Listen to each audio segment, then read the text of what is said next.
Picture this, it's Halloween and Steam has a bunch of sales on some spooky games. You think to yourself, gee, I haven't played a new spooky game in a while, I could try getting one. You ask around a bit for some recommendations on what to look out for, and you land on Resident Evil 7 Biohazard. The reviews are glowing, the gameplay looks right and proper, and the graphics are scarily realistic. The game is purchased and you are ready and rearing to play. You do, and it's just not scary. Well, I don't have to imagine this because you is me. I'm talking about myself. Why am I talking about myself? Because this is the 5th or so capital H horror game I've played, held in extremely high esteem by the community, which I've been disappointed by. I've written a bunch of essays and opinion pieces on this already, and I have defined several things that ruin the scare factor. However, no matter how many words I write and how many awful thumbnails I make, there comes a point where I have to stop and think, is it really the game's fault, or is there something wrong with me? Ever since I first played it in 2015, Cry of Fear was my gold standard for capital H horror games, and I haven't yet played one that makes me dread turning every corner as much as this one.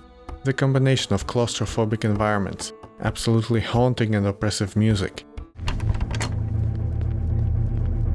aggressively loud, fast and erratic enemies,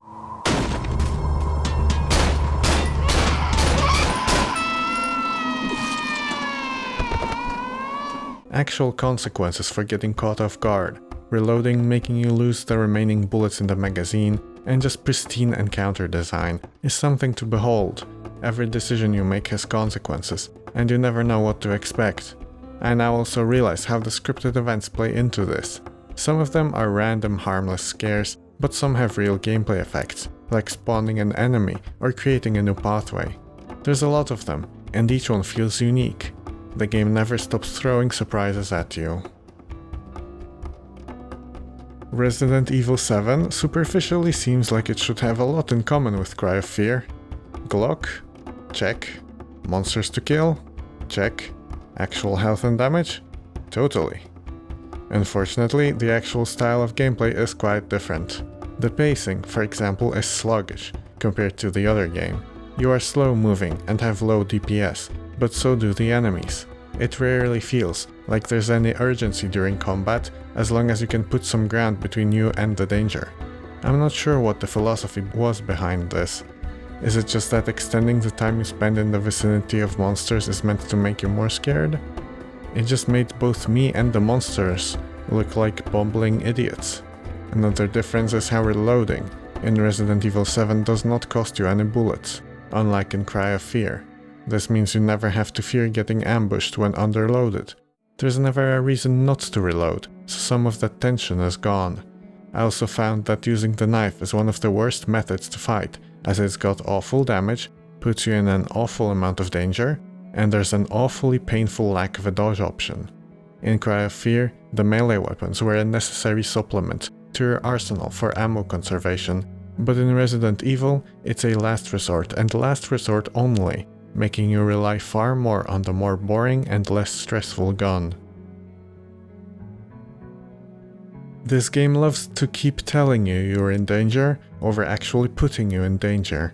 It's pretty cutscene heavy, especially in the beginning portions.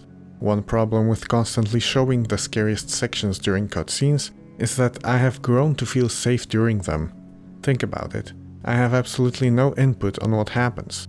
I am in no real danger. Some stuff happens on the screen with no lasting consequence to me, and then I resume playing. In fact, if anything, it's actually a sign of progression and that I've done the right thing. Many of the more dangerous events are depicted during cutscenes. Many of the major antagonists are introduced with them. They tend to come and attack you in scripted events, and then you're left doing the not scary part of actually fighting them. And when that isn't the case, you're left with these really boring encounters with these black charred corpses just coming out of the walls, and you do the usual song and dance of kiting them around corners. They don't have any real dialogue or cutscene, which leaves them feeling like mere bullet stinks on your way to the next objective. Another problem with the huge amount of cutscenes is how the danger of the antagonists is way overrepresented. In this cutscene, Jack is shown as this merciless, ruthless and efficient killer, as he fucks up this policeman in one hit. Soon after, when you try to escape in the car, he chooses to get in instead and do burnouts, trying to run you over. You had me right there, why didn't you just take a swing with your mighty shovel thing? Or how about this section, where he's struggling to even keep up with me?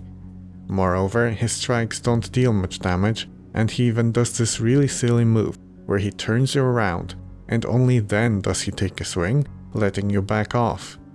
From this menacing and dangerous thing, he's suddenly an incompetent buffoon, when I actually have to face him. The boss battle where you fight him is just so dumb, and feels straight out of a cartoon. Once you get a chainsaw, you're left with spamming left click while hugging the asshole, completely eradicating any feeling of danger. The game stakes a lot of its fear factor on feelings of disgust, especially early on. There's a lot of rotting and decaying meat present around the environments. Your character is even forced to eat some of it, but I just didn't care.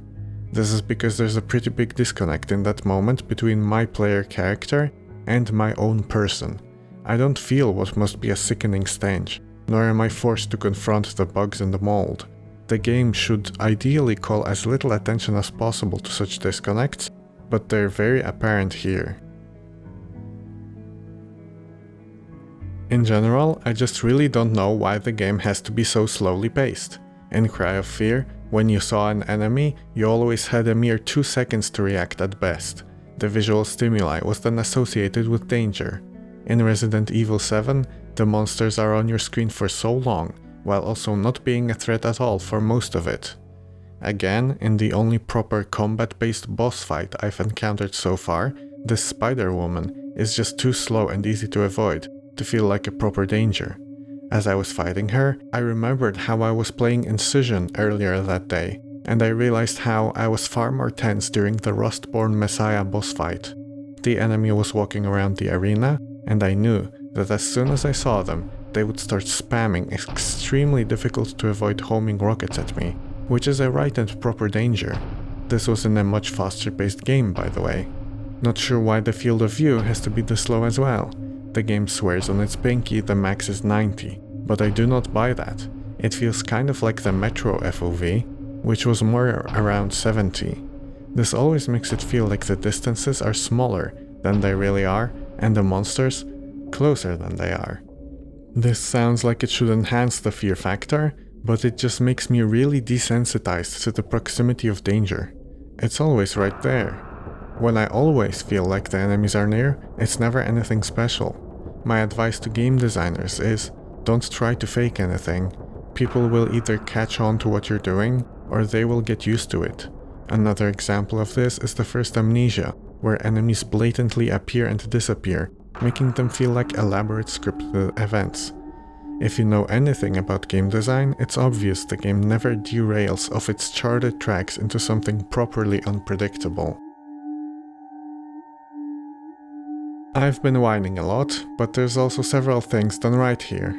For one, the atmosphere of actually being in this grand empty house full of tricks and traps has been nailed by Resident Evil 7. I enjoy being home alone, but there's no shaking that it sometimes feels kind of eerie when walking around. The silence is deafening, and even though nothing seems to be wrong, there could be something wrong anywhere. If I have forgotten to lock the door, someone could have snuck in and stolen something.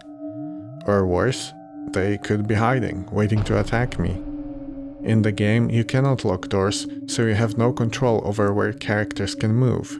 The many enemies seem to almost teleport around the buildings.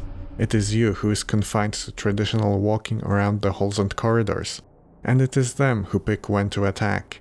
You are at their mercy, and every step you take is a step closer to confrontation. I can imagine, if I was the only one living in a huge mansion, it would feel pretty isolating and liminal. This game provides a sample of such a feeling.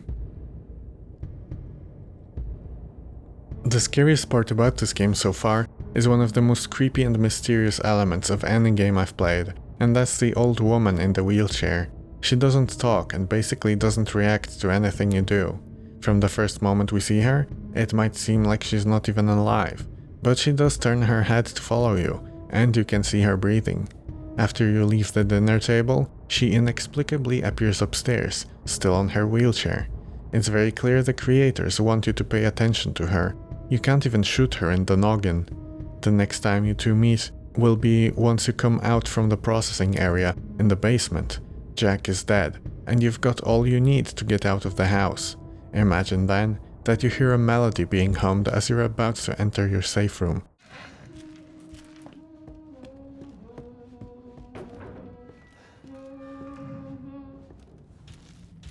And she's standing right behind the corner, passive as ever. She really is just here, but why? You cautiously get into your safe room, manage your inventory, maybe craft some items, save, and she's still there. You have to squeeze past her to get out of this place. Surely this time she does something. Well, no, she keeps on doing nothing, in fact, except for when you have to turn your back to unlock the door.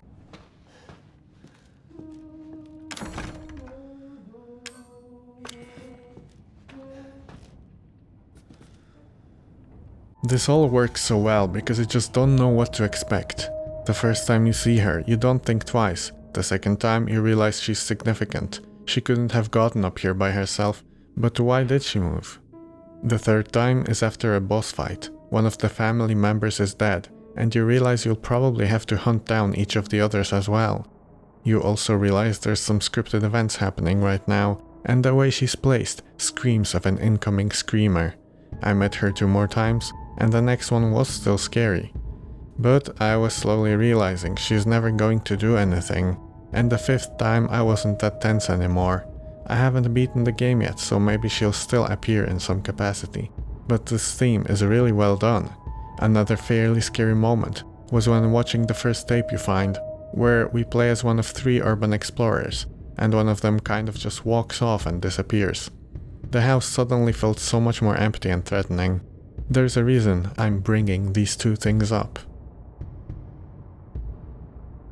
In fact, this touches on a fear I've had for a long time. When I was a child, I had this one nightmare.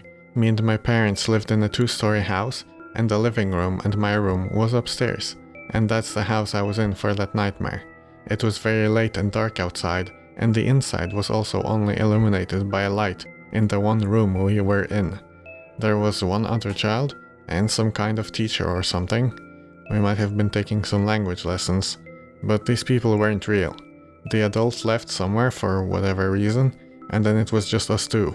We started hearing strange unnatural music coming from downstairs, but it was way too dark to see anything down there.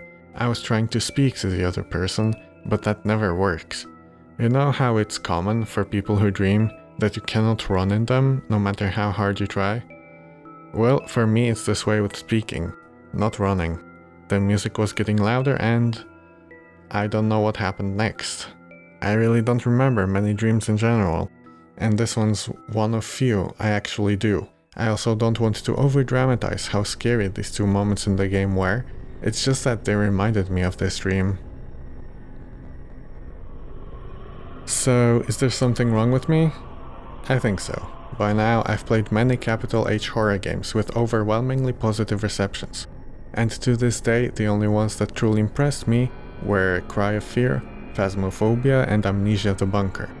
That's not to say the others were bad games, many of them were quite engaging, but I think I just spent too much time playing games in general, and putting something scary on my screen, except now it's in a game with a horror tag on the store page, just isn't enough.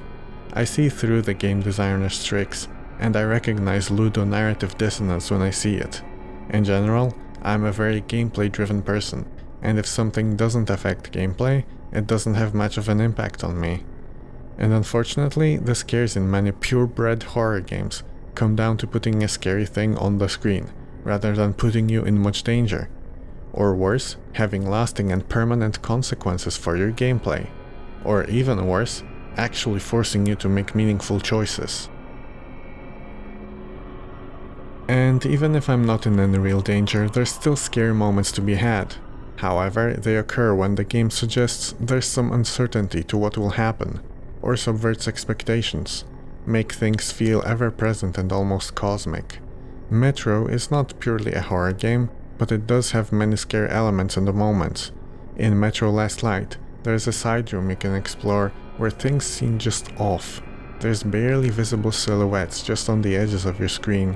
When you reach the end and get the reward, everything suddenly explodes, and you're assailed by malevolent ghosts from every angle.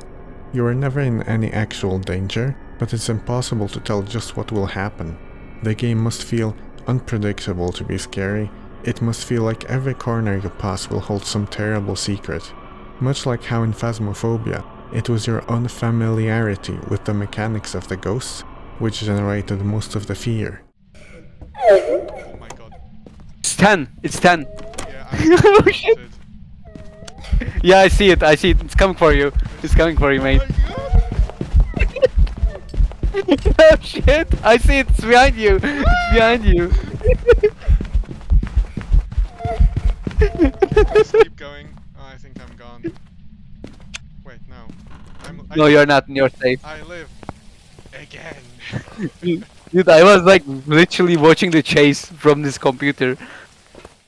I now realize that an emotion as visceral will be very specific to the individual human experiencing the medium. I personally fear difficult choices and uncertainty, while most people seem to fear scary things on their screens, and there's nothing wrong with that.